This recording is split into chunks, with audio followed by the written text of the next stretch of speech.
Welcome, dear listeners. I'm Jonathan Carlin. And I'm Benjamin Carlin. And we invite you to join us through the Griffin door, your one-way ticket to the enchanting world of Harry Potter. So grab your wands and dust off your broomsticks and join us as we unlock the mysteries behind Prisoner of Azkaban, Chapter 8, Flight of the Fat Lady. Flight of the Fat Lady, indeed. Mm-hmm. We are starting to really heat up on some of the Sirius Black. I know, right? Oh, you thought, oh yeah, Sirius Black, he hasn't happened. We're all safe at Hogwarts. No, bam, Sirius Black, he's back. Wham bam. Back in black. Yeah. Black is back. Hey. Just like that. It rhymes. Yeah. What else is back, Ben? People have probably already heard about it, but just in case, as a reminder, we are still going on tour in a couple of months here. Yes, we through are. the Griffin tour. Through the Griffin tour. It's going to be just a hooting and hollering good time if it's anything like how the Northeast went. Oh my gosh, I cannot wait for it. We are heading out to Seattle, Portland, Sacramento, Berkeley, San Diego, and Los Angeles. Tickets are on sale now. It is going to be so much fun. I know. I'm just genuinely looking forward to it. I don't know that there's like anything like getting to go out there and actually see the people and be like inside of and with the community. It's just so fun. I'm like literally still like riding off of the high that I received from the first bout. Yes, So yeah, I know what you mean. And speaking of interacting with the community, Ben, we recently launched our Patreon. We did, yes. Which has been awesome. It's been so cool to see people signing up. And as a reminder, if you sign up at the annual level, you will get a page from one of our books, all marked up and highlighted, and sent to you in person. And this past week we had like the really fun thing. We took our books for Philosopher's Stone and for Chamber of Secrets to the printer, and we got it. Some people will think it's sacrilege, but I thought it was really cool. Yeah, it's super satisfying. It's super satisfying is that you could watch this big machine cut the spine right off the book so that it's just loose leaf pages. And it is like, I did not know that machines that did this existed, but they do, and it was awesome. We posted the video on the Patreon for free if you just want to go check that out. Yes, all. Yeah, we're worth just taking a gander at. Yes, but the point is, the pages are more or less ready to be shipped out. So Yes, which is very exciting. And I thought it was really funny. We posted the video, and a couple people were like, "Why was I thinking that you were just gonna like tear the pages out individually, like by hand?" Yeah. But and we saw the potential drawbacks in that exact same problem. So this was far more efficient and ensured a very neat, clean edge for every single person's page that comes out. I also just think it's going to be so much fun because I'm like, part of me, it's almost like somebody's like seeing your diary a little bit. Because it's like, oh no, you get to see the things that stood out to me. Oh, I know. As I'm marking up like Prisoner of Azkaban now, I'm like, I should be aware that someone else might read this, but like I wasn't thinking that when we did the first one. I know. No, you're exactly right. Like even the exact page I'm looking at right now is Chapter 8, Flight of the Fat Lady, which is the chapter we're going to be covering today. And like just in the top right corner, I've got new highlighter day because I got a new highlighter. Oh, so man. It's like let's remember that for fun. I like to change the color every chapter so that when I flip through it, it looks more like I was like it looks more, I don't know, more like disjointed or something, or look like Beautiful Mind brain or something. Oh, yes, it wasn't like I sat down at once to do this. I was clearly all over the place all the time, changing markers, Right. I just got like a big cup of them next to me at any point in time. It's like, oh yeah, I'm not even taking my eyes off the page. I'm just reaching for it. I'm just reaching for it. There it is. Boom, bam. But so speaking of, let's just go ahead and jump right on into the chapter. Flight of the Fat Lady, Chapter 8. I have to say, chapter art for this chapter, I literally wrote on my page, lame. There it is. So it's like lame. This was not it for you. This is, first of all, like what it is a goblet with like smoking like mist coming out of the top. It is actually the wolfsbane potion which Snape brings Lupin. But like for a chapter called Flight of the Fat Lady, where Sirius Black is going to make an appearance, and it's like you're looking for a picture, and the thing that's going to be attacked is a picture. Like, I don't know how they missed on this one. No, I know. And so because of that, I actually went to the very last page, and I mean, it's a very crude drawing, but Look, you drew better chapter art. Yes, I drew like a portrait with like slash marks in it, because I thought the same thing. This is like another one of those classic instances where it almost feels like the chapter art can sometimes be a problem from like a publishing standpoint because it could include a spoiler, but also like Flight of the Fat Lady as the title sort of suggests that something will happen. Right. Maybe not specifically, but it does feel like a very like they must have like quibbled over what to choose for this particular image. Honestly, when I opened it, I was like, it looks like the Goblet of Fire. That's what I thought. I was like, is this the Goblet of Fire? Why is this here? I know, yeah. It doesn't make sense. It's very odd. But I did write like a little note next to it as well. It just says, love that Snape uses like such ornate goblets for like what he's delivering. You know, it's like, I can almost just like imagine Snape like sort of like perusing like his cabinet being like, which one would Lupin like? Yes, this one here. It does seem like he would probably just choose like an old like chipped clay mug or something. Yes, precisely. You know? Yeah. Not something that like actually seems like you'd use at like a dinner party. Yeah, right. But, you know, maybe Snape's a big entertainer. He cares about presentation, you know? Yeah, he does. It's a big deal. Yeah. Absolutely. But speaking of Lupin, the chapter opens on him. In no time at all, Defense Against the Dark Arts have become most people's favorite class, which I just love it. Because like as you read it and you like interact more and more with Lupin, he is always teaching. Like all of the time, even if it's not about his subject, he's almost always teaching Harry something about something, whether it's about like life or Defense Against the Dark Arts or creatures or fear or whatever. I know, you're right. Like you brought this up in last week's episode about how like, you know, if you wanted to be any of the Marauders, why would you want to be anyone other than Lupin? Because he's just kind of the best. But I also think it's a great demonstration of like what, I mean, and everybody in life has had one of these teachers where it was just like someone who just like got the source material into you because they made the class engaging and fun. And it's like it's not like the class where like the teacher just like rolls in like the movie cart and they're like, all right, today we're gonna watch Saving Private Ryan because World War II happened and you should see a movie and probably nobody's gonna be upset about seeing a movie in class. And like, well, that's true. It's also like the most engaging teachers were the ones who were highly enthusiastic and knew how to like convey the subject matter in a way that like would resonate with the students, and like that is Lupin. He is the great teacher. Yeah, and it just seems like I like how this is everyone's favorite class because like even it kind of goes back to like year one when they're all like the one everyone was looking forward to was Defense Against the Dark Arts, but then it's sort of terrible, and then they have Lockhart. And it's like this, it feels like Lupin is like maybe the only time, well, I guess sort of next year with Moody / Barty Crouch Jr. Yes. But it is like the only time the class is really being taught properly at all. Right. And it's like when it's being done, even moderately proper, like he's doing an exceptional job, but I feel like even if you were just a regular average Defense Against the Dark Arts teacher, it'd probably still be everyone's favorite class. You'd think. I mean, this is probably one of those where it's like, yeah, Ben, that's why he did it.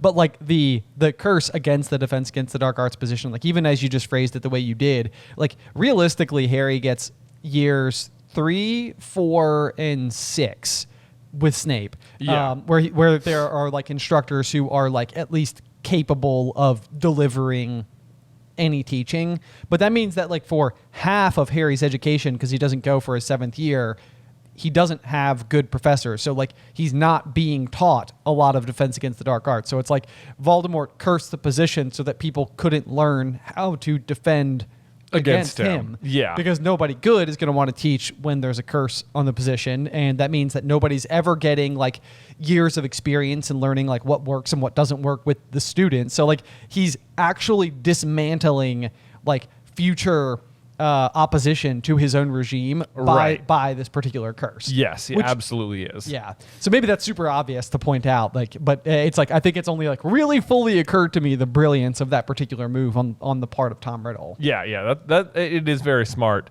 I guess you could also argue that Dumbledore is teaching him some defense against the dark arts, just not like the kind of stuff you learn in the classroom. I think that's true. It's like all the stuff about like love and, Dumbledore had at least taught him as much about a certain kind of magic or stuff like that. Yeah, or even like when he says music. Yes. It's like more powerful than any magic we learn here. Right, yeah, like all that is like actually defense against the dark arts. Right, yeah. right. In its own way. Yes. Yeah, so of course everyone loves Lupin except Draco Malfoy, which even this doesn't even make sense to me that like Draco doesn't really have, like if Lupin was just wearing like lightly better clothing, would even Draco have anything bad to say about him? I mean, yeah, Draco's just looking for something. But right. the fact that like, Draco, it seems, or Harry seems like he's in enough of a position where I could see a world where other high school students could like hold some envy because he's got such like clout and fame. Yeah. And like, he like, so sometimes I think that like whenever instances like that may occur, people will try to like undercut the individual in a hope to sort of like elevate their own like personal sense of self relative to this other person who is special. But so I could see why Malfoy can get people laughing at Harry at times. Like I can mentally get into the world of that. But it's like Malfoy is not preaching to the choir when it comes to Lupin. Everybody else loves him. So like this is like one of those where it's like, Draco, you're digging your own grave, man. I know. People are not going to agree with you. I know. Like you've taken a very bad tack on this one. Yes. Like, yeah. I mean, most of them. I know. Fair, most of them. Yes. Yeah. But like, yeah, you're right. It's like Slytherin. Like even the Slytherins must enjoy these classes, right? Yeah. Right, like he must be learning something. Yes, yeah. It's just Draco. It's just Draco. Draco being the worst. Yeah, compares Lupin's robes to that of his old house elf Dobby. This is just like one. It's a dumb insult because it's just like that's so rude. First of all, and then two, it's just like your old house elf who you lost to Harry. Yes. Right? Yeah. Like you're just bringing up your own failure in a way. Also, it's just sort of like, I feel like it's not like, it's like this is like a classic, like weird flex, but okay. But like in this particular instance, like you dressed your own house elf poorly on purpose? I know. Like he's like, does that make you look good or like that really right? That exact thing is like the real like look into Draco's soul at this time, where it's just like Draco is saying he dresses like our old house elf. It's like you're the one who dressed him, and he's like exactly, and we did it really bad because that's how house elves are, and it's like gotcha. What a weird. I know. Like your line of reasoning is just revealing so many worse things about you. Yes. Okay, so on the next page, though, we're going through the rest of the classes, and while Lupin's classes are going great, worst of all was potions, because Snape is in a particularly vindictive mood these days, and no one was in any doubt why. But I highlighted that because what it says the reason is because Snape.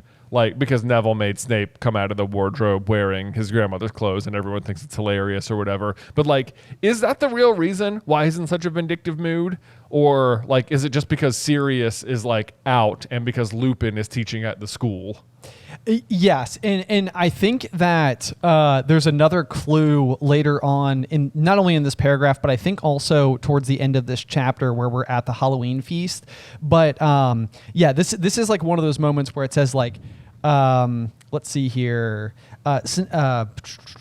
The story of the boggart assuming Snape's shape and the way that Neville had dressed it in his grandmother's clothes had traveled through the school like wildfire. Snape didn't seem to find it funny. His eyes flashed menacingly at the very mention of Professor Lupin's name. And he was bullying Neville worse than ever, which I suppose could corroborate the theory that it's because of the boggart lesson. I'm sure he's not happy about that. But it doesn't seem like something Snape would dwell on, maybe. Right, exactly. And I think that the line that comes up later in the chapter while they're at the feast is that Harry couldn't help but notice that Snape kept was it in Harry's mind, or was Snape continuously looking over at Lupin the whole time? And I think that what could actually be going on with Snape a little bit here is one, he's not super pleased that Lupin's there because Lupin used to be a part of the gang of bullies who made life for him so terribly miserable. Right. Sirius also being amongst them. It's I'm sure he's not very pleased about the fact that Sirius is out and free and roaming and doing all that type of stuff. Well, it's just it's funny because Lupin in this chapter is nothing but cordial and polite to him. Yeah. But it's you also sort of get the feeling that when he's oh, Neville, make it look like Snape. Like, he's still getting little jabs in. Like, Right, he can't quite help himself. Or, like, even when he's like, the Marauders map is going to insult him later, and he's like, well, I don't know what to say about that. It's probably just a piece of parchment that insults whoever tries to open it. Exactly, yeah. No, but what I was going to say, though, is I think that, like, in addition to all of the history that these characters do have, I think that there could be a piece of Snape that is, like, genuinely worried about Lupin's condition as a werewolf. And like this could potentially fall a little bit under the like column of Snape does want to be teaching like Defense Against the Dark Arts, and he is recognizing like a kind of threat, because Harry thinks that Snape is giving him like dark looks, but it could be that Lupin has just taken the wolfsbane potion and Snape is sort of like, it's working, right? Like, it could be that. Like, it's also like Snape finds himself like quite between a rock and a hard place, where like his, you know, one of his former worst enemies or whatever, one of the Marauders, now has the job that he's wanted forever. Right. And it's like, he is, and not only that, but now he is forced to create a potion that like stops him from turning into a werewolf. Like, it's on Snape to do that, which he could so easily mess up. And it's like he has such a obvious way he could get back at Lupin by just like revealing him to be the werewolf or whatever. Yes. Or like messing up the potion. But like at the same rate, Snape also genuinely doesn't want the students to get hurt. Yeah. Right? Yes. Like that comes up later. It does come up later. And I actually, that's what leads me to believe this particular line of thinking is that Harry he's unable to go to Hogsmede. And so he's having tea with Professor Lupin when Snape walks into the room and hands him the wolfsbane potion. And like Snape even says, like, I brewed an entire cauldron in case you need more. And it's like, it like, to me, that actually comes across as like either kind or at least reasonably cautious. Right. Like I think all of that is suggesting that like Snape being on edge, especially even at this particular point in time, especially if it's now when Lupin is taking the wolfsbane potion, means like the full moon is coming. Oh yeah. You know, like absolutely, that could have him on edge as well. Also that, yeah. Yeah. But I mean, like, even when they come out of like the Whomping Willow later in the book, like, and Lupin actually does transform, like Snape still steps in front of the students. Right. Yeah. Right. Yeah. So I think you can say with some amount of certainty that like we're seeing a little bit of like the like bias coming across towards Snape, but I actually think that he is acting kind of responsibly. He is acting responsibly. I think it just hurts him to do it because he doesn't like Lupin. Well, yes. Yeah. That's fair. Yeah. But if I had to guess, in Lupin's defense, my suspicion is that out of all of them, Lupin was probably the least mean. But I also suspect that, kind of to your point with like the handbag and having, you know, Snape get all dressed up, it's like Lupin's like, yeah, it's like, I got my own digs in. I am a marauder. At the end come of on. the day. You know, like, old pastimes die hard. Exactly. Yeah. Oh goodness. Let's see. So moving down the page here. Also, divination's not going super well. Harry is dreading the hour spent up there. There's a weirdly phrased sentence there. It's like, he couldn't like Professor Trelawney, even though she was treated with respect, bordering on reverence by many of the class. Like, he couldn't like her. Just like, I can't. I've tried. I can't. I know, but I mean, I think that this is like, again, part of like, I think it sort of speaks a little bit to like Harry's, let's see here, like lack of need for attention. And even regards the attention like that Draco seems to like envy so very much as more of like a like an annoyance than something that he's like basking in as much as or even Snape at times. It's like our latest celebrity, and Harry's like, I don't want this. Right. Like, my parents got killed. Okay. Like, this is not a good reminder for me. I don't want to be famous for this thing. Right. And I think Trelawney really presses that button. Absolutely, she does. Yeah. Yes. But what is this reverence coming from? Like, this is the thing where it's almost like Lockhart all over again, just a tiny bit. I think it is just like, oh, this person can see the future. They're like all knowing, and like they just really respect like her ability to like foretell things or something. Okay. Yeah. Or because it says Lavender and Parvati come back with annoyingly superior looks. Like, we just know things you don't know. Yeah. Even that I can like picture. Oh, absolutely. You can picture that. Yeah. Yeah, and let's see. Then we're just getting like a recap of how all the classes are going, because you always get like all of the first day, and then it's sort of like, now time's moving forward. Exactly. Yeah. There's like the occasional like conversation that's happening in class while they're supposed to be doing this other thing, but pretty much it's you don't see much other class stuff. Yeah. The care of magical creatures rather has now very quickly gone from hippogriffs to flobberworms, which I feel like they like cover for like ever, it seems like.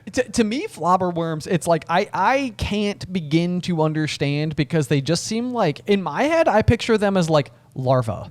Yeah, I mean, more or less they are. Like, I looked it up because they bring up in the chapter, like, why, like, Ron says, why would anyone bother looking after them? So I was like, that's a great question, Rod. So the answer is that flobberworm mucus is a green, slimy substance commonly used as a thickener in many potions. A popular and useful ingredient, it was used in potions such as the Wiggenweld potion, herbicide potion, and sleeping draught. Okay. So there you go, which I think even that, all that information, I want to say is still just from video games mostly. Okay. That's like where it actually crops up. Yeah. It was like the Wiggenweld. I think that's just the video game thing.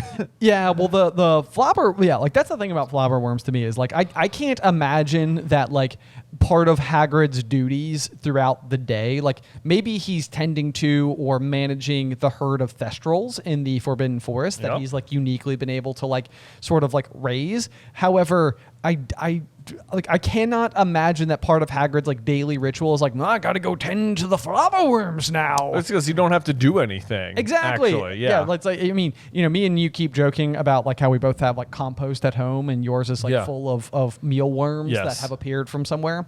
And it's kind of like one of those things where I'm like, I don't really think you like. There is nothing to learn. Like, to me, this is almost like just a chronic waste of time. Right. Like, there's no, like... It absolutely is. He's just basically lost all of his confidence and is saying, like, these you don't have to do anything for, so let's just do nothing. Yeah, we'll just sit here and, like... I can't mess up if I don't do anything. Feed them lettuce. Which I think he overfeeds them. He, over-tends to them. It's like, come on, man. Yeah. Messing up flobberworms? Come on, Hagrid. Come on, Hagrid. Yeah. On the next page, though, we do kind of get like our first real big intro to Quidditch. Yes. Where we get a little bit of like a recap.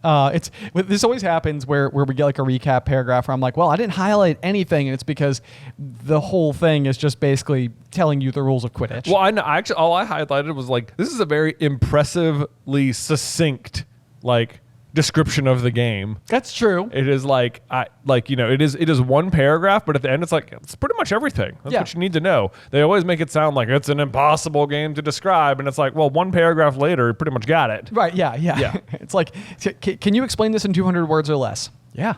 Turns out. Certainly can. Mm-hmm. Let's see here. So Oliver Wood, who me and you have sort of been like circling the drain on this belief lately that maybe Oliver Wood is like not very good at Quidditch. Right. Or potentially is like part of a limited amount of potential talent available. But we know that like when Harry becomes captain, I think is it Alicia? So Angelina Johnson after Wood. Okay. And then Harry. And then who is it? Is it Katie Bell? Someone comes up to him and they're like, he's like, you don't need to try out. You've been on the team for years. And she's like, that's the first mistake. Like, don't just include the old players. Like, right. You got to see if anybody else is out there. But Oliver never holds tryouts. Harry has had the same team from the start. Yeah. We're 3 years in now. There's been no modifications. Nobody's graduated. But like when you meet Oliver, he is a 5th-year student. But then at the first Quidditch match, like Fred and George are like, we memorized Oliver's speech last year or whatever, which means that Oliver was also the captain as a 4th-year student. Yes. And the only position they don't have is Seeker. Right. Which means at that, and all the rest of them are younger than Oliver Wood, because otherwise the whole team returns. So the team was presumed, I guess, possibly a 7th-year Seeker the year before. A 7th-year Seeker reporting to their 4th-year captain. It's like, that feels unlikely, but then I guess that almost has to be the case, because otherwise you'd feel like the other Seeker would just still be at the school somewhere. Yeah. So that was probably the case. But it means otherwise you had one 7th-year Seeker followed by the fourth year would, and then nothing but second and third years in the rest of the team. So it's like, no wonder they're not winning. Right. They're extremely young. Yes. They're way outpaced, at least from like a size perspective, if that matters in Quidditch. But I love the phrase here that says, there was a quiet sort of desperation in his voice as he addressed his fellow team members in the chilly locker rooms on the edge of the darkening Quidditch field. This is our last chance. My last chance to win the Quidditch Cup. Oh man, he reminds me hilariously so much of our own cross country coach a little bit. Oh yeah, who I always felt as though when we were in high school, our coach was like determined to be the coach that could be featured in like like a really intense sports movie sometime in the future. It's like when we're at camp, we get up at 5 a.m. to go and run 6 miles before we rest for a little while, before we go and run 12 miles in the hot afternoon sun. Mm-hmm. It's like every other team didn't get up until 8. Yeah, and they went to breakfast first. Breakfast. Yeah, it was like, Coach, not us. Why are we doing 2-a-days? Why are we doing them so early? He wanted us to win. Got us to win. Yeah. Did we? No, we did not. Not really. We were kind of only okay. We won some meets here and there for sure. Yeah, there you go. Let's see here. We find out that Gryffindor has not won for 7 years now, which I think is supposed to be like a rather significant marker as to when Charlie Weasley would have last been on the team. Right. So I guess you can just backdate when he graduated on that, because they would have won when he was Seeker. Yes, that's what you would at least believe. Yeah. Let's see here.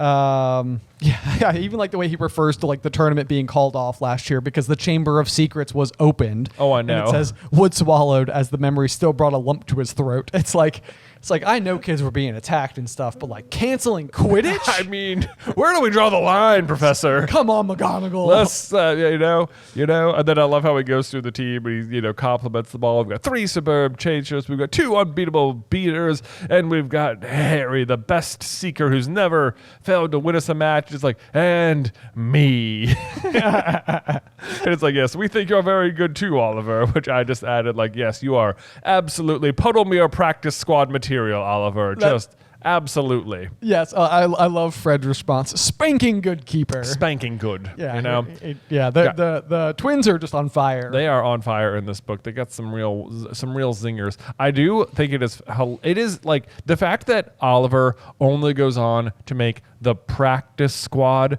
for Puddlemere United is like so telling, because we just made a video last week about wizarding populations, and we were talking about like how they're like, if you've got like Wales, Ireland, Scotland, England, yes, and then like just in the English, the UK, wherever, Puddlemere United, that is a 13-team league. Yes, which if there's 14 people on it times 13, I think it was like I can't remember. I can't do the math in my head. It's like, I don't know, like 130 players or something. Yeah, I think like 165, 170. Yeah, somewhere in there.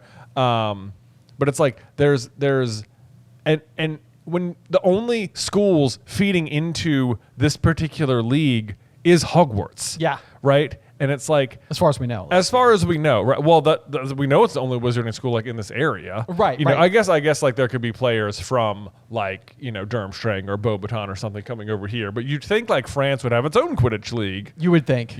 Yeah. Maybe not, but you'd think. But like, if that's the case, then like Hogwarts is only graduating like upwards of like 5 7th year Quidditch players a year, yes, or something, so like there's not that many eligible people feeding into this league, right? Yeah, and I think there's probably like an upper end limit as to like how long you could even play Quidditch for. So it's like I think even during that particular video, and it's math based on like the Hogwarts population sort of like extrapolated, but it basically suggests that there's only somewhere in the proximity of like 3,500 total wizards living in England at any given point in time. Right. And so it's not like a mega populace, and so it's like it really is the case where it's like there's not that many, like 20% of the adult wizarding population who are age appropriate, I think is what it comes out to, could be competing in professional or semi-professional Quidditch. Right. And so it's like almost every wizard would like just know a Quidditch player. Yes, without a doubt. Without a doubt. Yeah. Like a professional one. A professional one. Yes. Like 1 in 5. Right. Yeah, But yeah. Oliver Wood here, Mr. Quidditch, who thinks about nothing else, like still can't make the practice, can't make a team. Yeah. Which is embarrassing because the Chudley Cannons are terrible. Yeah. He's not even on the Chudley Cannons though. No. Anyway, poor Oliver. Poor Oliver. Anyway, he does care. That's the thing. It's like he cares so much. He does. As far as we know, he seems good at it. But, then it's like, but at the same rate, it's not like later on when Ron is keeper, like he's so good at keeper that everyone's chanting his name. Like that's not the case with Oliver Wood. Yeah, when was the last time we ever heard Oliver Wood is our king? I know, yeah. There's no Wood is our king. Yeah. I don't think so. Look, Harry is playing at the same time as Oliver Wood and as Ron. Harry's the captain when Ron is playing, and they're still cheering Ron's name. They are. Right? That's how much better Ron is at keeper than Oliver Wood. Which is hard to think. I know. Yeah. It is. Yeah, that's hilarious. Especially with as much anxiety as Ron has about the sport. Because Oliver seems to have none. None whatsoever. No. Yeah. His anxiety is that we won't play. Right. Yeah. Yeah. Anyway, so as we continue forward, we also get the news that the first Hogsmede weekend is going to be coming up the end of October on Halloween.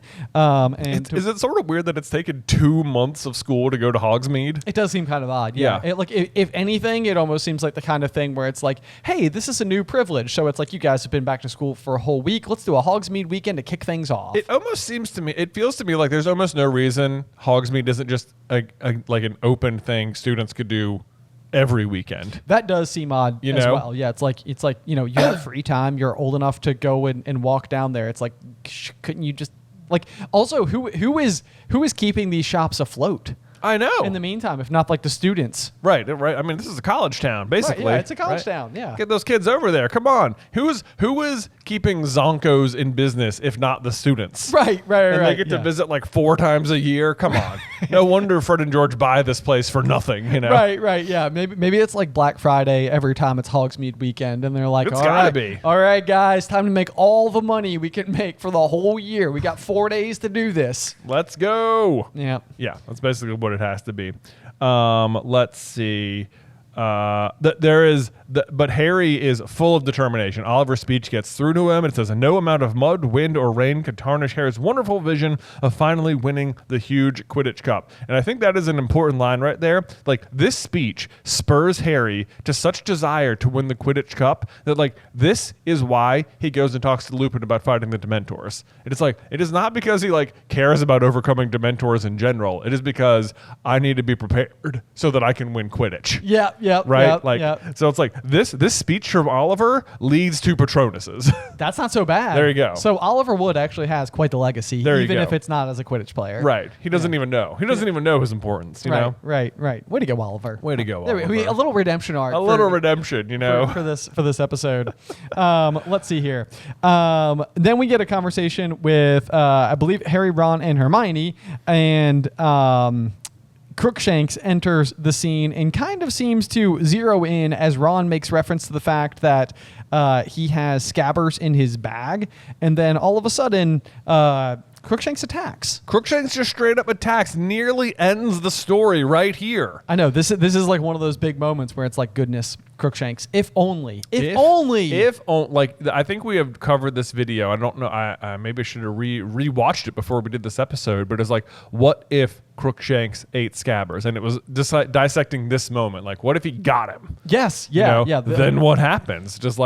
Does Voldemort just not come back? Does Crookshanks win the war right here? Right, because the big thing that's going on in this particular situation is that Crookshanks, as a half-Kneasel, is capable of recognizing that Scabbers is not all that he appears to be, and is, of course, instead actually just like an animagus who is hiding in plain sight, and Crookshanks is like nothing doing, partially or potentially due to the fact that Crookshanks could have belonged to the Potters once upon a time, and specifically knows this rat in particular. But yeah, so I mean, at the end of the story, we know that Peter gets away, and the first thing that he does upon getting away is going and tracking down Voldemort, who he then starts hatching the plan with to basically deliver his return at the end of Goblet of Fire. So it's like, Peter plays such a massive and integral role to the whole story that this little moment of cat and mouse that happens it's like, oh my gosh, that right there was almost it. That was almost it. And it's like, if he'd gotten him, how would it change things? Because I think we've gone down this route, but like examining at what point Sirius like takes over or like re-enters the story is always a good what if. It's like, what if he just talked to Harry at Magnolia Crescent? What if he'd taken Harry from the house? What if Crookshanks had eaten Scabbers? Yeah. It's like, one, then there's no way for Sirius to ever be innocent. So there's that. True. So he's sort of stuck in that regard. But I don't think he would even care because Peter's dead, and that's like, you know, his main mission at this point. Right. But the other thing is that, like, you might think, oh, would Voldemort just not come back? But I think he still does come back because Trelawney does still make the prophecy about, like, the, you know, servant of Lord Voldemort will return or whatever. And it's like that.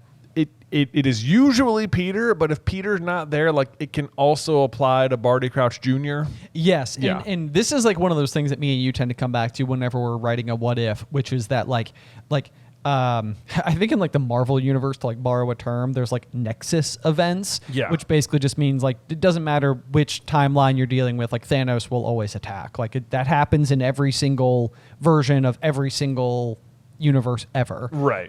That's a nexus event. And so we would sort of like take that logic and apply it to things like true blue prophecies, because they are so important. They are so integral that it's like, even if it's not Peter, like someone is going to return to Voldemort, because we also know that Voldemort has not been defeated, right, and has all of his Horcruxes still in place. So it's like that threat is not going to go away until the entire rest of the plot of the story unfolds. So someone at some point in time has to go find him. And if it's not Wormtail, it almost has to be Barty Crouch Jr. Yeah, because he's the only other like free servant who is motivated to do so. Exactly. Yeah. Exactly. So there you go. There you go. Plus, then the book's almost more about him, the prisoner of Azkaban, you know, the other escapee. But Ron is like batting 1,000 in this chapter here and dropping. There's like some hints too that like Scabbers isn't all he's out to be. Well, besides the fact that Crookshanks is interested in attacking him for some reason other than being like cat and mouse. But like Ron holds up Scabbers and says he's skin and bone, you know, and it's like, right. So if you have this like basically non-existent rat, like why would Crookshanks even be interested in eating it? You know, not a very good meal. Just trying to kill it. Just instinct. I guess that's what you're supposed to think. But it's like, why the interest? It's like, because he's not a rat, a rat. But then he says there's something funny about that animal, that is actually pretty true. He is correct. Not as funny as what's funny about your rat, Ron. Yes, which is exactly what I wrote. I highlighted that same thing. I said, actually, it's your animal, Ronald. Yeah.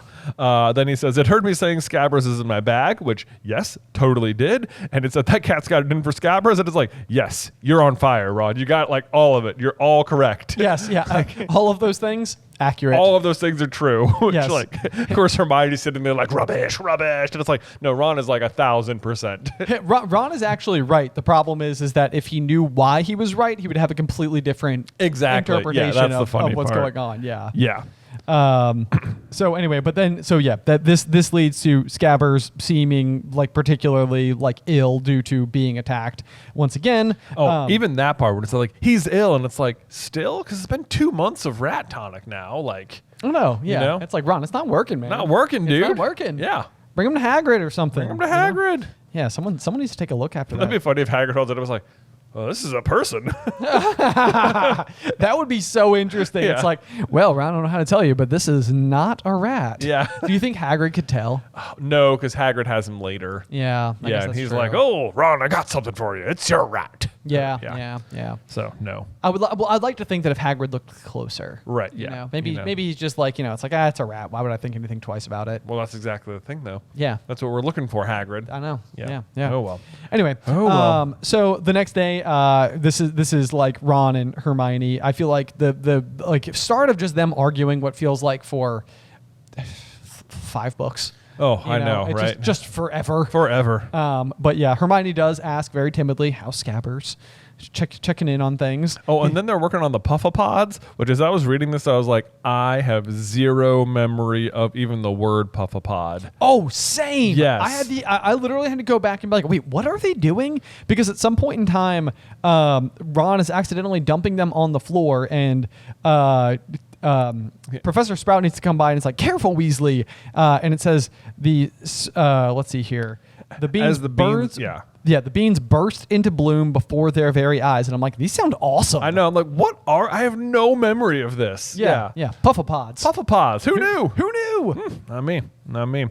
But anyway, so they go to herbology. Then they have, they run into Lavender, who seemed to be crying because she's just received word that her rabbit Binky has been killed by a fox. And this leads to just a whole situation between Ron and Hermione and Lavender, and it's like preview of book 6, Yes, indeed. And it's sort of so this is the 16th of October. This is the day that Trelawney brought up. But I think it's really funny how quickly Hermione goes into like full logic mode.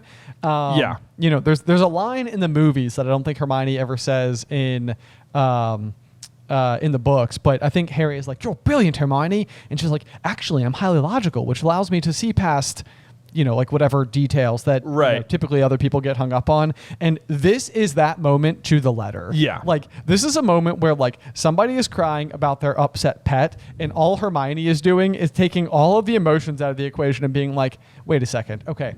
You were worried about a fox in particular? It's like, no, of course I wasn't worried about a fox. It's like, I wouldn't want my pet to die. And it's like, no, of course that makes sense. Was the rabbit old? No, it was just a baby. It's like, you were worried about the death of your baby rabbit? Like, even when Lavender says it's a baby, though, I'd be more concerned about a baby dying than just like a sort of adolescent rabbit, I guess that's true. Yeah. So there's that. Also, I will say that as I was reading this, I was like we have said before that October 16th, Trelawney's correct about this date because this is actually when Sirius breaks into the castle or whatever. Oh, but yes. It's but that is not the case. He does not break in on this date. Oh. It is just this does happen on the 16th, but he doesn't actually break in until Halloween. You're right. And then I was like, oh man, is something we were wrong about Trelawney? But I was like, no, then it's just about Binky.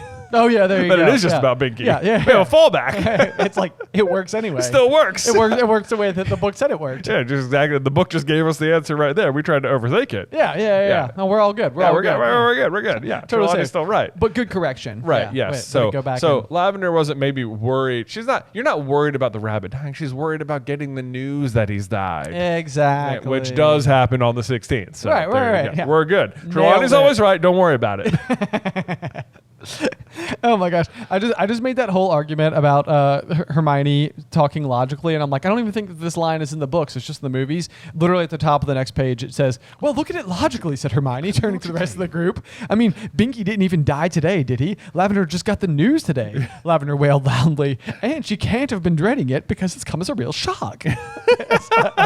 It's like, Hermione. It's like, this is the worst bedside manner ever. No tact at all. She's like judging her for her trauma. It's Yes. like, the rabbit is still dead, Hermione. It's still bad news. I know. But here's my other question is, why is the rabbit not at the school? Why is the rabbit at home? I don't know. Everyone else has these off-the-wall pets here. Right. Ron bought a rat to school. Why can't Lavender bring a rabbit? Who buys a rabbit with see you Christmas, I guess. Right. Binky. Yeah. Nothing better than my pet that I get to see for a couple months a year. Yeah, right? Yeah.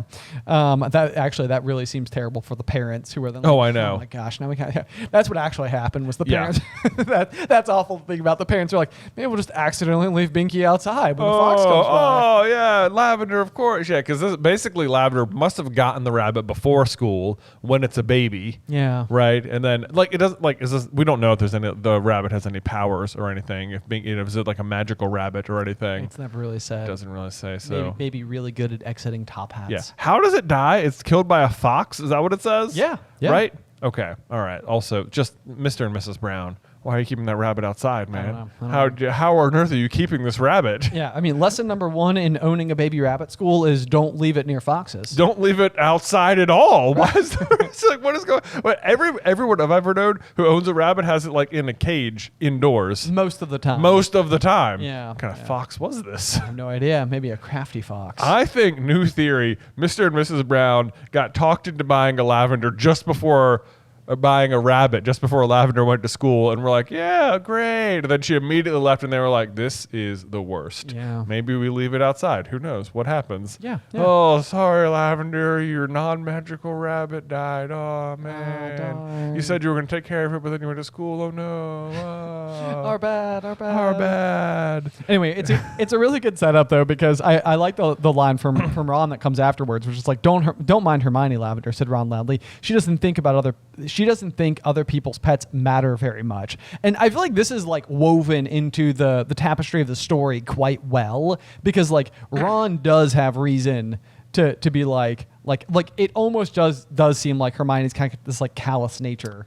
It does, and it reinforces in your brain the idea that Scabbers is a pet rat. Exactly. Right. Yes. Like even if somehow you were onto him, which is really, it's like you'd have to be really on top of it to be suspecting Scabbers of anything. Right. Yes. Yeah. I mean, it does seem so ridiculous. That's the big thing. Is that it's like once you know he's an animagus, you're like, oh, so obvious. But when you don't know, it's like the thought that Scabbers, the rat, could be the key villain. It's like, no. Because he's been around for 3 books now. Yeah. You know? Yeah. It's like the odds on that feel like 10,000 to 1. Yeah. Yeah. Like, I don't think anyone saw that coming. Right. Yeah. But yeah, so they go through that, and it's like they just, you're just supposed to focus on Ron and Hermione arguing the whole year instead of the real problem. But then they go to Transfiguration, which I just think it's odd. I guess that McGonagall brings up like, one moment, please. As you're on my house, you should hand in your Hogsmeade permission forms to me before Halloween. It's like, didn't you have to do these over the summer? Are you just asking for them now? I know. Yeah.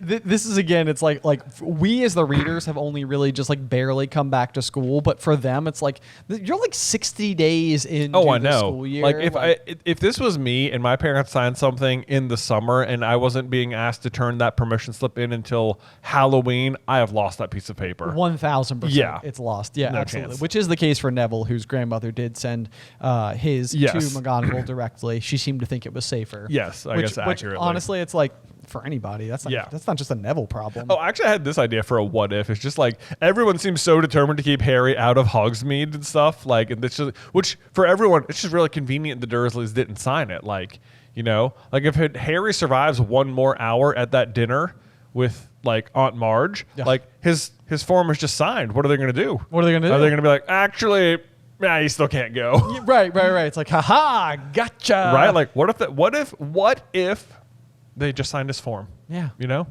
I know. And then Sirius can just come and talk to Harry at Hogsmeade and be like, hello there, I'm your godfather. And it's like, wow, cool.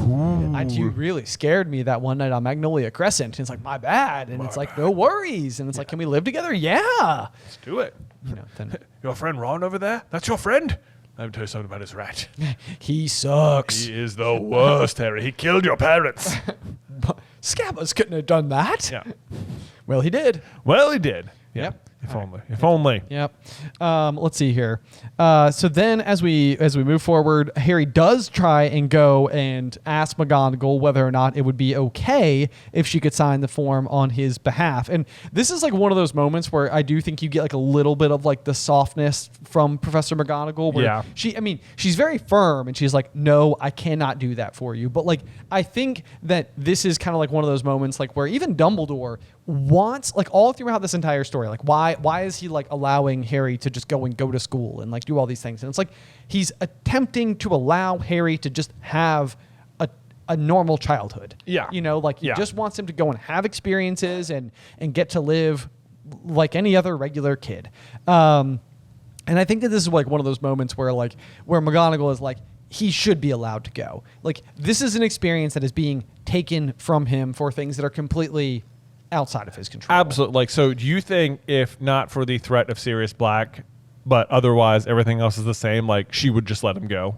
I think I think she has the power to let him go. Yeah. I would say. Like, I think that she has the out, which is just that, like, rules are rules. But it's also, like, I think that McGonagall knows who the Dursleys are. I mean, she's the one who's, like, watching them all day on Privet Drive before Harry's left there. And she's like, they're the worst sort of muggles. Like, yes, you're right. You're right. She knows they suck. She knows. Like, I feel like, maybe if not for Sirius Black, I feel like this conversation goes more like, I shall speak to Professor Dumbledore. Precisely, yeah. It's like, I mean, after the other thing too is, like, she arranged for him to get, like, a Nimbus 2000 racing broom. Yeah. Like, you know, she's broken the rules on his behalf before. Yes, definitely, definitely. So I can absolutely see a situation where that goes differently. But I think that this is again one of those moments where McGonagall knows more about Sirius Black than anybody's willing to tell Harry all of. Yeah. And therefore, you know, he's kind of like. And it's not her position probably to tell him. Yeah, either, probably not. Then they consider using the invisibility cloak. This was an interesting line, I thought. It says like Dumbledore had told them about Dementors being able to see through them. So it's like, oh, they can't even do that. But it's like, this is a weird line because, like, Harry, of course, has, like, the very special invisibility cloak, the Deathly Hallows cloak. Yes. Like the cloak of invisibility. So it's like, could they see through that one? But at the same rate, it's like Dumbledore, like when you're reading that line the first time, it's like Dumbledore adds, like, as an afterthought, even invisibility cloaks. But it's like, he's definitely just talking to Harry. Yes. When he says that. And it's like, would the cloak protect Harry from Dementors? Or, like, could they see through it? But, like, Dumbledore actually does know it is one of the Deathly Hallows. So he might also be aware that, like, no, even that Dementors can see through that. So you're suggesting that Dementors can see through the Deathly Hallow invisibility cloak? Well, I just don't know. Like, maybe they could. Like, Moody can see through it.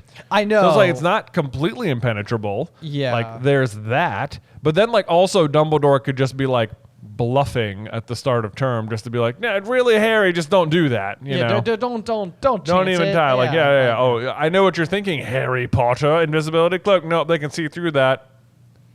You want to test it? Test it. See. Go ahead, test it. See what happens. Happens. Crap, it works. Maybe you can totally call my bluff. Oh, no, yeah, I know. Like, yeah. Yeah. I mean, that's like where my knee jerk goes. It's like, I tend to feel like they wouldn't be able to see through Harry's cloak in particular. I think the fact that Moody can see through it is ridiculous. It's bonkers. Yeah. What is his eye made of? We don't know. We don't know. We have theories, but maybe it's made out of Dementors. maybe it's made out of Dementors. That's always a good thought. I feel like the Dementors would still affect you underneath the cloak. I just don't know if they could see you. Yes, I agree with that completely. Yeah. Yes. Yeah. I don't think you'd be protected from the effects of the mentor. Okay. Yeah. Nope, All right. 100%. All right. Let's see here. Then as we go forward, Ron is trying to cheer Harry up and reminds him that there's the Halloween feast in the evening after the day. And Harry says, yeah, great. And then it follows up with, the Halloween feast was always good. And I was like, minus the fact that in year one, it's when Quirrell busts in, is like, troll in the dungeon. And last year you went to the Death Day party and missed it, and the Chamber of Secrets got opened. So it's like, what do you mean the Halloween feast is always good? It hasn't been good once for you so far. Right. Yeah. You didn't go one year, and there was like maggot-infested fish. Yeah. And maybe flobberworm. Maybe flobberworms, fish. And then the other one, there was a giant troll attack, which, I mean, to be fair, did forge your friendship. But that wasn't really the feast's doing. Right. know? Yes. Exactly. Yeah. Yep. So there's that. I love when then Percy comes up and he says, "They make a fuss about Hogsmeade, but I assure you, Harry, it's not all cracked up to be. All right, the sweet shop's rather good, and Zonko's joke shop, frankly, dangerous, and yes, the Shrieking Shack's always worth a visit." It's like, Percy, stop being the worst, man. Percy is always the worst. Yeah, always. He's just, and it's like I think I've just known. Percy's almost like Umbridge, where it's like he's not nearly as bad, like evil, but it's just sort of like I feel like I've known Percy's before. It's like this person exists, and it's like you're not helping. Not helping, dude. What you just said. Stop that. Not helpful. Yeah, I think it's funny he doesn't even mention the 3 broomsticks, which just makes me feel like he doesn't go there, which it also feels like it makes sense. It's not fun to drink alone. Not fun to drink. My headcanon, Percy hasn't even tried butterbeer. Yeah, you know? Yeah, you're right. Oh, man. Him and Penelope Clearwater, they just out at Madame Puttyfoot's. Oh, yes. I mean, probably. Why Probably not? not even there, you know? Probably just over at Dervish and Bangs or whatever. Bangees, yeah. Yeah, maybe Yeah. so. What Yeah. do they sell there? Quills. Oh, yeah. stuff. Yeah, okay, that sounds exactly right. what Yeah. it's checking out the post office. Right. So that maybe that's what he's saying. It's like they make a fuss about Hogsmeade, but really they just sell stationery. Where you go, person. Where you go. Yeah. Exactly. Oh, sorry. Before we change the page, there's one thing that I thought was just kind of interesting because it was a different sort of change from the original copy of the text, which is reflected in the audiobook. At the end of the page here, they're talking about how they'll bring loads of sweets back from Honeydukes, and Ron's like, yeah, loads. And he and Hermione had finally forgotten about the squabble about Crookshanks in the face of Harry's, and it says disappointment in our book, but in the original text it said difficulties. Oh. And I was like, that's interesting. I don't know why that particular, like, in the face of Harry's disappointment, or in the face of Harry's difficulties, I'm like, what would have led like an editor to be like, we should go with a different word there? Yeah, that is a weird one. Yeah, because they seem like the same thing. They do. They seem generally in the same column. So yeah. Anyway, I was just like that one like kind of like caught my eye because I was like, that's an odd change. Yeah. Also, it's like it kind of just happens very quickly, but it's like Ron and Hermione are having their fight, but then by the end of the page, it's been 2 weeks. Oh, that's true. Yeah, because that happens on 16th, and then there's like it cuts to on Halloween morning. Harry woke with the rest, and then that's when that happened. So it's been time enough for them to cool off. Yes. But yeah, like that's I think I don't know. Yeah. Okay. Yeah, it is a weird choice to go from difficulty to disappointment. It seems like what were you giving something away with difficulties, or right, or like did people not knew what you meant? Is it like incorrect? I mean, because it tracks to me, but whatever. Yeah. Anyway, so just wanted to bring it up. I always think it's interesting when they make those changes. Yeah. Yes, that is very interesting. Let's see. So then it's the day of the Hogsmeade visit. Ron and Hermione head on out. They go. Harry has to figure out what on earth he's going to do with his time. And then he walks into the common room, and Colin immediately is like, come sit with us, Harry. And he's like, actually, I was going to do some work. And then like he just says after that he had no choice but to turn right back around and head back out. And I was like, I mean, not no choice. You know, you can just head to your dorm room or something. Right. Yeah. Just stay up there. Like anything. You know. Yeah. I do think it was like an interesting detour to have him go on because it, like maybe it's just supposed to be bringing like the portrait of the fat lady like back into the frame. No pun intended. Yeah. Wow, that actually worked on like 3 different levels. It did. But it's almost just so that you can have this like very small like dialogue between Harry and the portrait, just because he goes and like has to wake her up and then immediately walks back out, and she's like, what was the point of waking me up? And then it's like, that's it. Like, that's it. Because otherwise you literally could, I mean, in the time where Harry is just like sort of like meandering the castle, he runs into Filch, who's like, what are you doing? And Harry's like, nothing. I'm doing nothing. Literally nothing. It's like you could have cut out the entire sequence of him going back to the common room and just had him run into Lupin. That's absolutely true. You know, like it would not have been hard. So that has to be the reason that he goes to the common room, is just so it's like you can just ping pong. Right, just so you get like a note with the fat lady before the attack later. Right. I do like that Filch is like saying, "Why aren't you in Hogsmeade buying stink pellets and belch powder and whizzing worms?" And I'm like, how is belch powder affecting you? Okay, well, come on, Filch. What I wrote was like, I highlighted the same thing, and I was just like, "Is that what you want him to be doing?" Like, I know. Like, what are you just feeding him ideas? I know, like, right? Yeah. Also, what are whizzing worms? I have no idea. Never heard of those. I think the belch powder, like, because he's concerned about him, it means to me that people are like dousing his drinks with belch powder. And he's just like just burping all night. Like, oh, poor Phil. because otherwise, what does he care if the students are burping? It's like, not again. No. I know. So that I think is funny.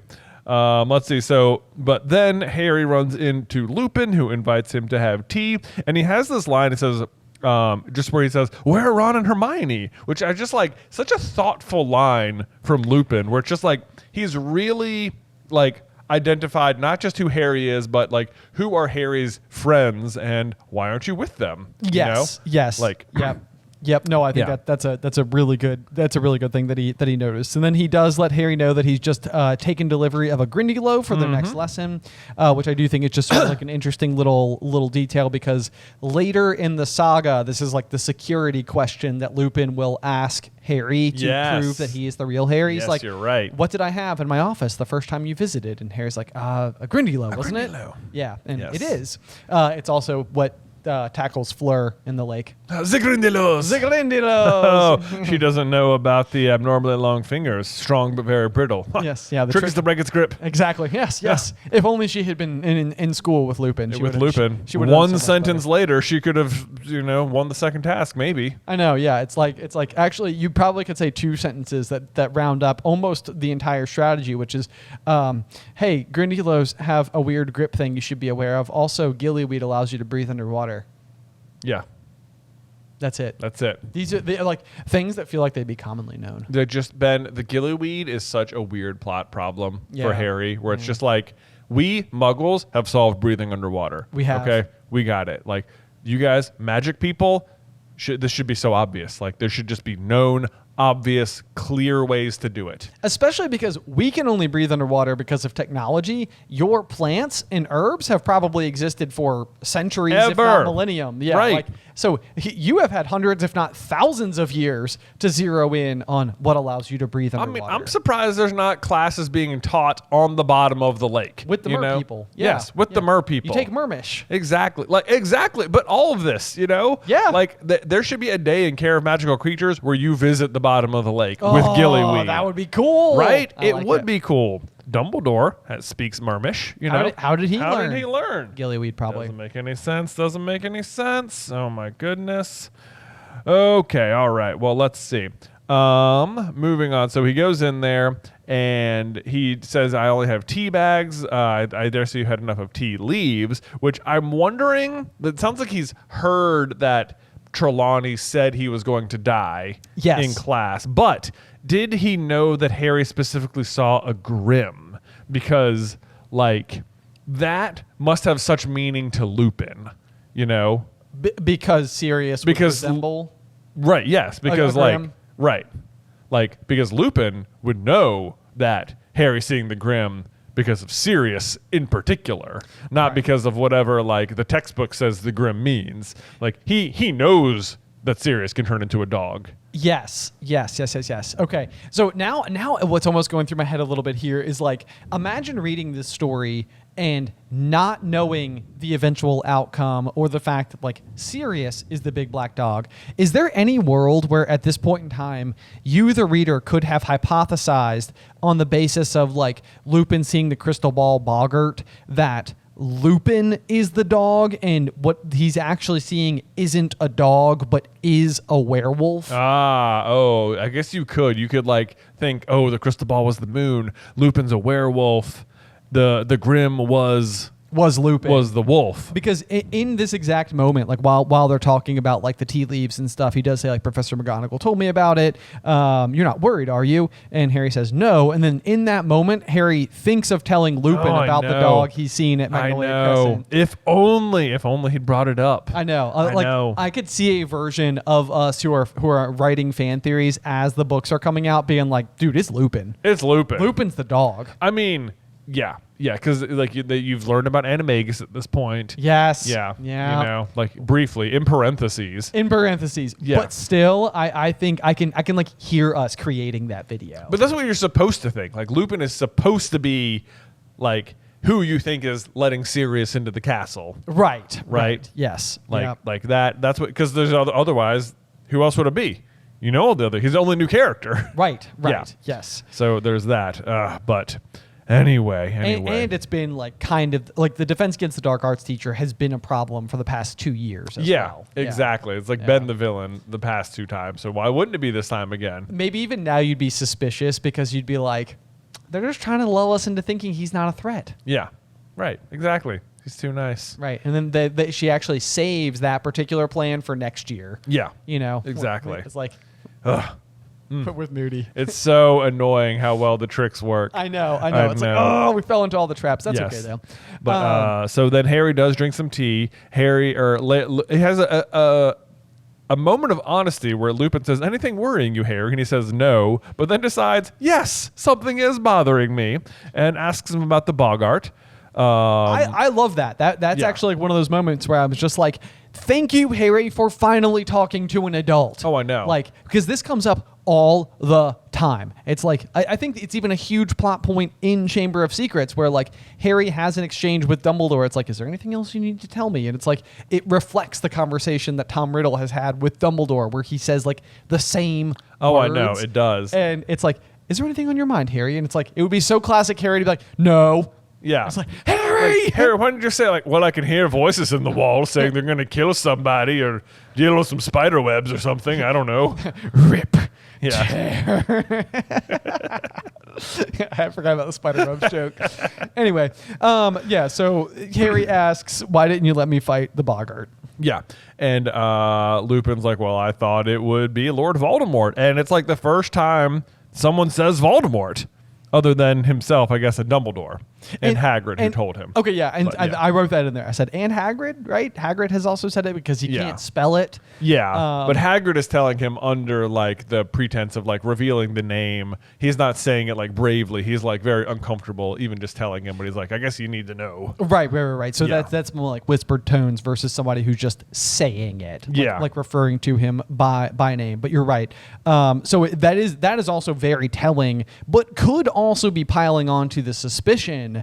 Again, kind of going back to our thought from before where it's like, man, he's willing to like say the name. It's even calls him Lord Voldemort. Yeah, it's like that's either bravery or allegiance. Right, exactly. You know? I'm not afraid to say it. I'm like pals with him, dude. Yeah, we totally go way back. Of course they don't, but yeah. But let's see. But then we have like one of the most revealing moments, maybe like in the series so far, where he says, but then I remember those Dementors. And Lupin says, well, I'm impressed. That suggests what you fear most of all is fear. Very wise, Harry. It's like, this is such a revealing moment just about Harry's entire character. No, I know. Yeah. This is huge. And I have a couple of notes I want to touch on here as well. This kind of goes back to the thought, like, are boggarts baby Dementors? Because like if what Harry fears the most is fear itself and what he sees is a Dementor and the Dementor has the ability to sap your your emotions the same way a Dementor does in boggart, like as a boggart. Yeah. It's like it just stands to reason that these two creatures are very closely related to one another. Yes. The other thing that I think is interesting is that there's another modification from the original text where Harry says, I did think of Voldemort first, is what he says in the present day in the text. Yeah. But the original text says, I didn't think of Voldemort. Yeah. So I guess when you go back to the chapter, it like talks about Harry thinking of Voldemort. Right. Yes. Yeah. So maybe that's a correction for that, because like you, the reader, is like, yes, you did. It's like you did think of it. I know. Yes. That's a good point. But that was like one of those where I'm like, okay. So like that almost does reinforce a little bit that like it wasn't even Harry's first instinct, at least on some basis of the original writing, that he was like, no, I didn't think about Voldemort. I thought about the Dementors. You know, it's like that's what I would have feared. Because the big question we've had in the past is if he hadn't seen them on the train, would he have seen a Dementor? Right. And my argument is yes, he would see mine too. A Dementor, which means that you don't need to be like that. A Dementor looks like what fear itself looks like, which is what a boggart must look like. Exactly. So anyway, that's me attempting to pull back the layers of that. Yes. Pulling that string. Let's see. So anyway, we get past that, and Lupin says, "You didn't think I thought you were capable of fighting the boggart?" And Harry's like, "Well, yeah, I guess so." And then Snape comes in and gives him the smoking goblet from the chapter art, and I love the line where it says, "Snape set down the smoking goblet, his eyes wandering between Harry and Lupin." I'm like, what must Snape be thinking here? He's just like, of course, of course. You two found each other. You two found each other. Did ya? Great. Did ya? Great. Yep. Everyone thinks I'm crazy, but here it is. Yeah, I know. And especially because Harry looks so much like James, it must just look like... It must just be terrible. Yeah, like he's just having like total flashbacks. I know. I'm so curious what's going on through Snape's mind right there. Let's see. Then Lupin says, I've never been much of a potion brewer.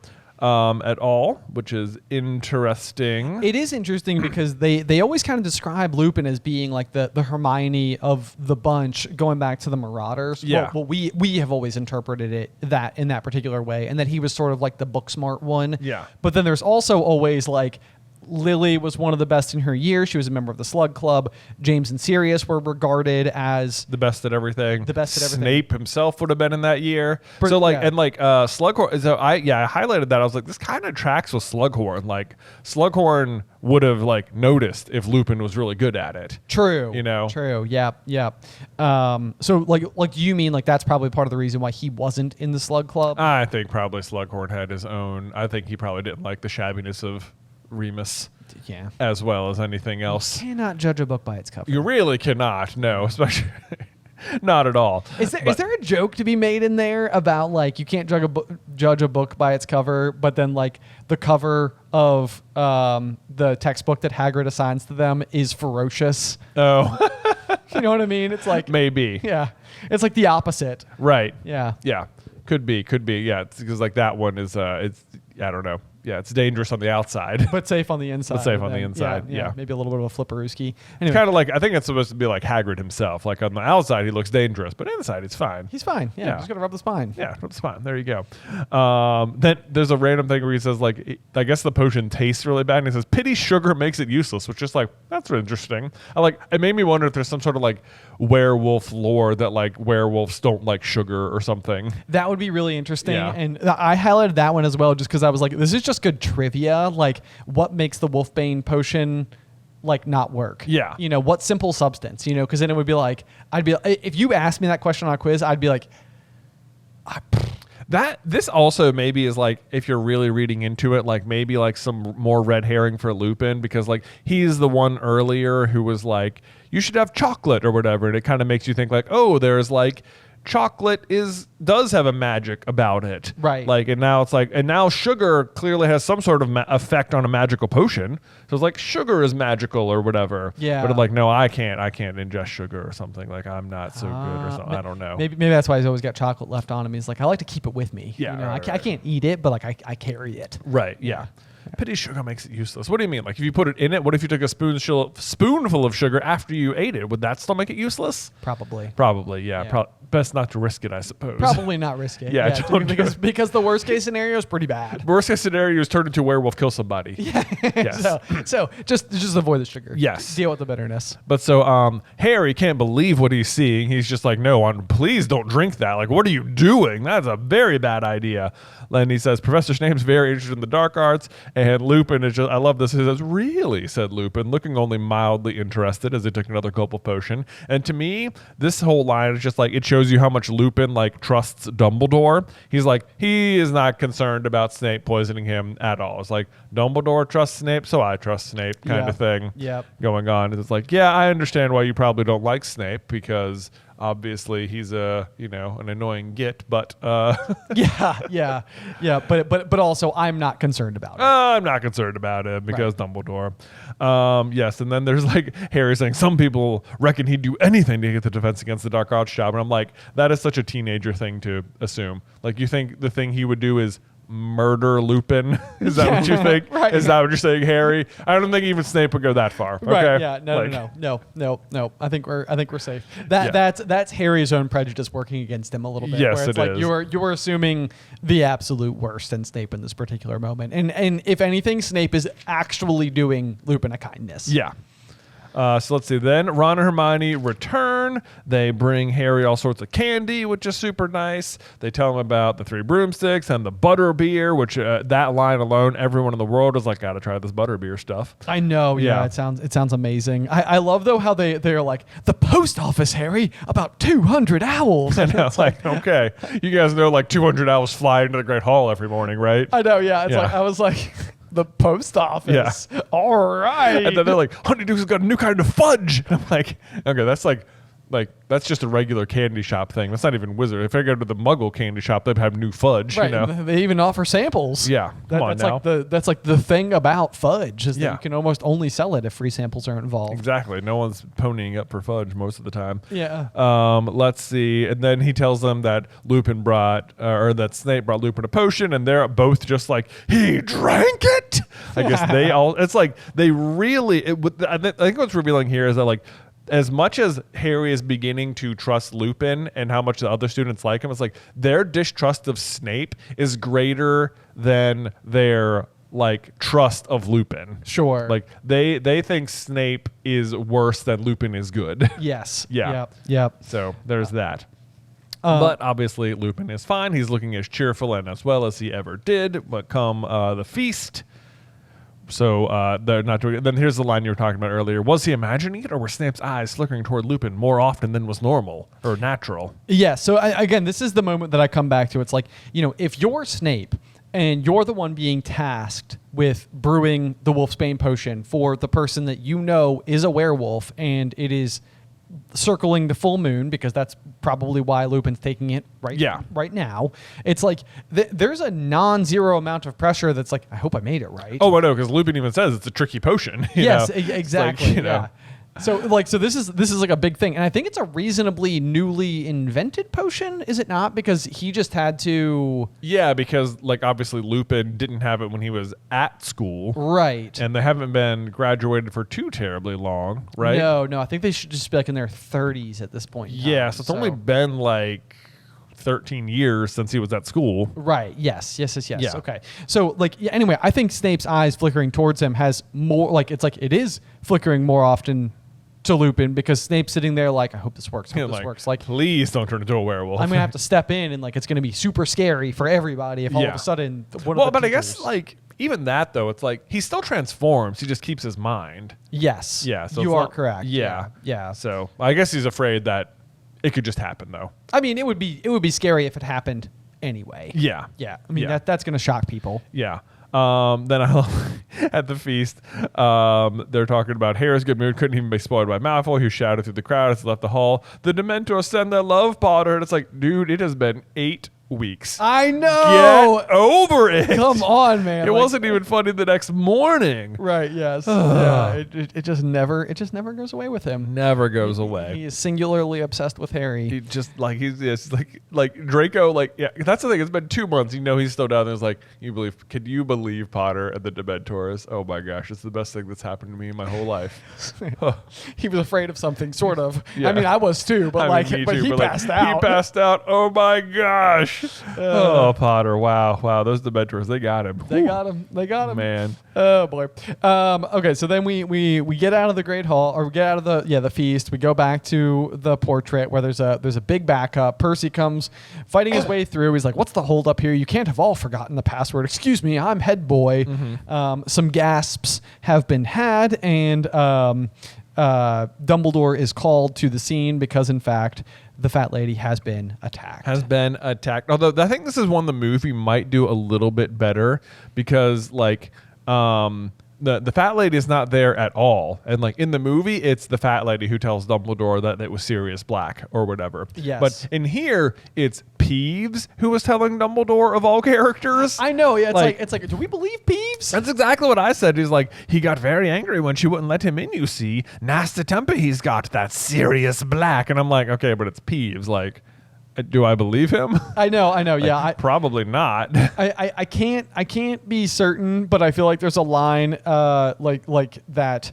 It says, "What do you mean, Peeves?" said Dumbledore calmly, which I highlighted. Said Dumbledore calmly. What did you mean, Peeves? Probably what he said. That's a Goblet of Fire movie reference. He didn't dare taunt Dumbledore. Instead, he adopted an oily voice that was no better than his cackle. Ashamed, your headship. But like, I feel like what they're maybe like a little bit of like, okay, like he's not going to screw with Dumbledore. Right, a little bit of that, I guess. Like, we need to believe him because like he's not going to lie to Dumbledore, right? In this particular moment. But yeah, so this is kind of wild. So this is like Sirius Black has basically been communicating with Crookshanks and fought his way into the the Gryffindor common room. Yeah, basically.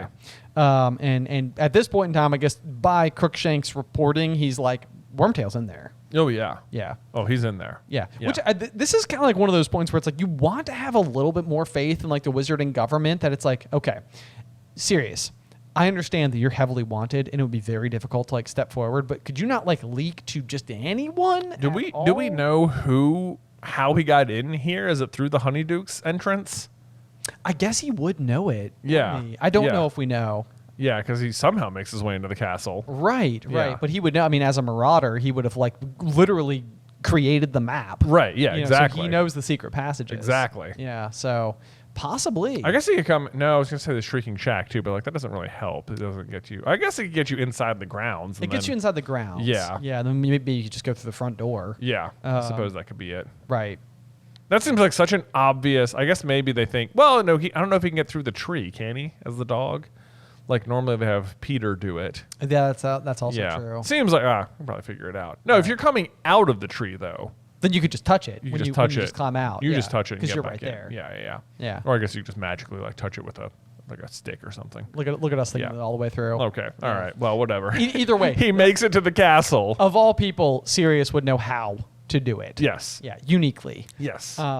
So that's kind of a big one, which does bring us to the end of Chapter 8, Flight of the Fat Lady. It absolutely does. Really good chapter. This is one where it's like you don't even know, like you hear Peeves say it and they'll go to the Great Hall and like sleep there, but it's like you don't actually see him, you know? No, yeah. You know, it's like, was he there? Right. Yeah. Right, yeah. It's like, it could be a bit mysterious. Like, like, was somebody mistaken? Like, you know, what could be going on here? Yeah. But we'll just have to find out in the next chapter. We will. But in the meantime, I've got a review for you, Ben. Okay, lay it on me. All right. This is from Pseudonymous. Pseudonymous? I don't know. Pseudonymous? 1, 2, 3. Hippopotamus? Pseudonymous. There you go. It says, "Hi guys, love your podcast and the YouTube videos. I'm a huge Harry Potter fan and I'm excited for you to go through Prisoner. It's my favorite Harry Potter book. I love all the magical objects that we get introduced to, like the Time Turner on the map, the Patronus. My question for you guys is, what do you guys think was exactly in the letter that Dumbledore left with baby Harry on the Dursleys' doorstep? How much information did Dumbledore give? And do you think things would have been different if Vernon had found Harry first and not Petunia?" Oh boy. Okay. So do we have any major baselines to jump off of here? I think mostly what she knows is because all we really know is that like Dumbledore eventually sends her the howler that says, "Remember my last, Petunia." Yes. And that seems to indicate that she knows that about like the bond of blood. Like Harry must stay with you because he's safe when he's here. Yes, yeah, and I think that has to be like the most central aspect of it, because I could even see a world where like the Dursleys use that piece of information to justify their otherwise mistreatment of Harry, because they can be like, well, we're rest assured he can't be anywhere safer than with us, which means we don't have to treat him well because he's not in any danger. And it's like it's a terrible twisted logic. That is a terrible twisted logic. Yeah. However, I do think that must be a particularly big thing that is included in that, because it's like you are now responsible for the life or death of this child. Yeah, I think she must know about Voldemort, you'd think, right? Well, it seems like when Hagrid shows up, isn't there the exchange where like, you know, it's Lily and James die in a car crash, it's a scandal, an outrage. Yeah, so they know that's not true. They know that that's not true. Yeah. And I think Petunia even says like, you know, like her and that boy went and got themselves blown up. Yeah. You know, and so I think that Dumbledore must have explained, you know, much more politely, I'm sure, than using the words blown up, how Lily and James were attacked and how he's enacted a specific kind of ancient magic that does make Harry safe while within their residence. I think he probably tells her that around age 11 he will get a letter from Hogwarts. Yes. Because they seem to know exactly what it is. As soon as it does. As soon as it arrives. And they're like, no, we're going to stamp it out of him. Right. She probably also letting Harry know that, or letting the Dursleys know that Harry is a wizard. Yeah. Yeah, because that's another one. I don't know if that's movie only, but Hagrid does say, like, this boy's had his name down since the day he were born. Right, yeah, you know, yeah. which is a book and quill of acceptance detail, I guess. Which, you know, if Hagrid knows that, probably Dumbledore knew that, and it would just be presumed. Right. Being the son of Lily and James. So probably knows about Voldemort, knows about the bond of blood, knows how Lily and James were killed, and that Harry will be going to Hogwarts, and that he is a wizard. Yes. Right. All of those things. Would there be any reason to explain to them that Harry is going to play a much bigger role? I don't think so. I don't think so. Yeah, no. Okay, so nothing to do with the fact that, like, this boy in particular could be the chosen one, important or something. Yeah, because that's not information that Dumbledore hands out very, like, he only tells Harry about the prophecy. Yeah. So the only two people that know it by Dumbledore's mouth, because Trelawney doesn't even know it. Snape only knows half of it. So Dumbledore delivers it to Harry, and I think at that point in time, they're the only two people who have heard all of it. Right, yeah. So yeah. So I don't think she knows the prophecy at all. You know, I can see the other reason them being mean to Harry is that, like, Dumbledore is like, yes, James and Lily, like, you know, like, the person who murdered them, like, they were, like, hiding from Voldemort, and he found them and killed them. And it's like, so...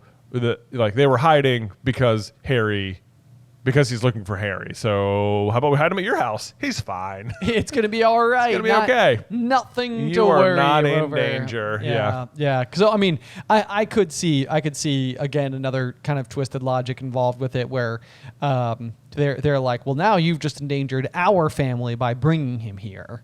And now we have to deal with the threat to our lives, which I think is outdone by the fact that Dumbledore is like, I have invoked a specific kind of magic. Nobody can find you here. He is safest here. You are safest while he is here. Right. You know, like all of those things being true. Because I guess when it comes time for Harry to turn 17, they do send the Dursleys away. Yeah. Because it's like, you know, now that he is no longer protected, neither are you. Yeah. Like, you need to go. Yeah. So if anything, Harry's being there is actually probably keeping them safe. Yeah. That's actually, yeah, you're right. That's probably true. I'm sure they don't see it that way. I'm sure that they don't, but you know, it's just I have no soft spots for the Dursleys. I think that otherwise covers everything. Like, we know she also at least knows about, like, Dementors and Azkaban, but I think she learns those from Snape when they're kids. Yes. And, like, a misdirect thing, because she says she learns it from that boy, and you're supposed to think James at that point, but it's definitely Snape. It's Snape. Yeah. Yep. Mm-hmm. Yeah.